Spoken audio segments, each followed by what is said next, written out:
السلام عليكم. أصدر الديوان الملكي المغربي الاثنين بيانا يرد فيه على ما قال إنها بعض التجاوزات غير المسؤولة والمغالطات الخطيرة التي أصدرها حزب العدالة والتنمية الإخواني بشأن علاقة الرباط وتل أبيب وربطها بالتطورات في الأراضي الفلسطينية المحتلة. وقال بيان الديوان الملكي المغربي إنه يؤكد على النقاط التالية: أولا، إن موقف المغرب من القضية الفلسطينية لا رجعة فيه، وهي تعد من أولويات السياسة الخارجية للملك رئيس لجنة القدس التي وضعها في مرتبة قضية الوحدة الترابية للمملكة، وهو موقف مبدئي ثابت للمغرب لا يخضع للمزايدات السياسية أو للحملات الانتخابية الضيقة.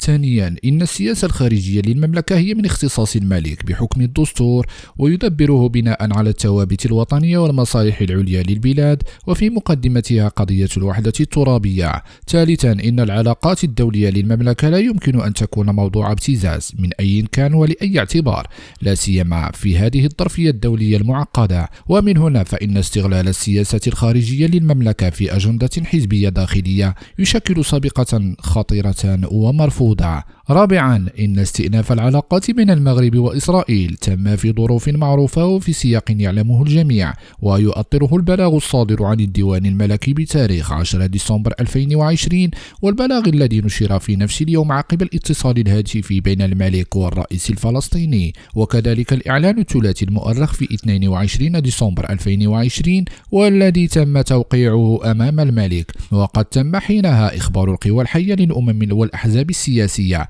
وبعض الشخصيات القيادية وبعض الهيئات الجمعوية التي تهتم بالقضية الفلسطينية بهذا القرار، حيث عبرت عن انخراطها والتزامها به. إلى اللقاء في خبر آخر. لا تنسى لايك للفيديو والاشتراك بالقناة. شكرا لكم.